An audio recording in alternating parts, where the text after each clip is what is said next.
Hello बच्चों, ये प्रश्न को देखते हैं। तो प्रश्न में दे रखा है कार्बन यौगिकों की बड़ी संख्या किसके कारण होती है। यहाँ चार विकल्प दे रखा है। पहला में दे रखा है कार्बन में डी ऑर्बिटल की अनुपस्थिति।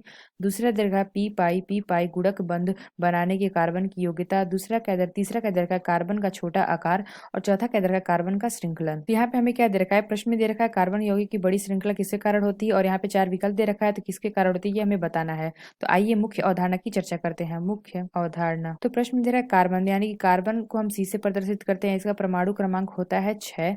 इसका इलेक्ट्रॉनिक कॉन्फ़िगरेशन होता है, यानी कि इलेक्ट्रॉनिक विन्यास 1s2 2s2 2p। तो जो हमारा कार्बन होता है, कार्बन के परमाणुओं में कैटिनेशन नामक एक विशेष गुण पाया जाता है, जिसके कारण कार्बन के बहुत से परमाणु आपस में संयोग करके एक लंबी श्रृंखला का निर्माण कर लेते हैं। इसके गुण के कारण पृथ्वी पर कार्बनिक पदार्थ की संख्या सबसे अधिक है। तो यहाँ पे हमने क्या देखा, कार्बन के परमाणुओं में एक कैटिलेशन नामक एक विशेष गुण पाया जाता है, जिसके कारण कार्बन के बहुत से परमाणु आपस में क्या होते हैं, संयोग करते हैं, और संयोग करके यानी कि आपस में जुड़ करके एक लंबी श्रृंखला का निर्माण करते हैं, जिसके गुण के कारण क्या होता है, पृथ्वी पर कार्बन पदार्थ की सबसे अधिक श्रृंखला यानी कि संख्या सबसे अधिक है। तो यानी हमने क्या देखा, ये श्रृंखला का निर्माण कर रहे हैं, यानी कि इसी की वजह से क्या हो रहा है, ये हमारे सबसे अधिक संख्या इसकी अधिक होती है। तो आइए अपना विकल्प देखते हैं कौन सा विकल्प सही है। तो पहला क्या देखा है, कार्बन में डी ऑर्बिटल की अनुपस्थिति। यहाँ पे हमने क्या देखा, कार्बन में हमारा डी ऑर्बिटल नहीं होते हैं।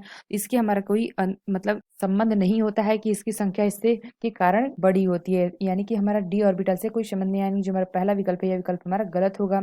इसके वजह से इसकी बड़ी संख्या नहीं होती है। तो बी क्या दे रहा है, पी पाई गुणक बंध बनाने में कार्बन की योग्यता थी, यह विकल्प भी हमारा गलत होगा। तो सी क्या दे रखा है, कार्बन का छोटा आकार। तो जो हमारा कार्बन होता है इसका आकार सबसे छोटा होता है, यह विकल्प भी हमारा गलत होगा, इसकी वजह से भी नहीं होता है। जो डी दे रखा है कार्बन का श्रृंखलन, तो यहाँ पे हमने बताया था कि जो हमारी लंबी श्रृंखला का निर्माण होता है, इसी वजह से क्या होता है, इस जो हमारे कार्बन यौगिक की बड़ी संख्या होती है। तो यहाँ पे मैं क्या होता है, कार्बन परमाणु एक दूसरे से जुड़ करके कार्बन परमाणु की लंबी खुली और बंद श्रृंखलाएं बनाने की प्रबल प्रवृत्ति होती है इसमें, यानी कि जो हमारा डी विकल्प है यह विकल्प हमारा सही होगा। कार्बन का श्रृंखलन यही हमारा क्या होता है, इसी की वजह से हमारा कार्बन यौगिक की बड़ी संख्या होती है। ये एक दूसरे से जुड़ करके कार्बन परमाणु की बड़ी लंबी श्रृंखला बनाते हैं। तो आशा करते हैं आपको समझ में आया होगा। धन्यवाद।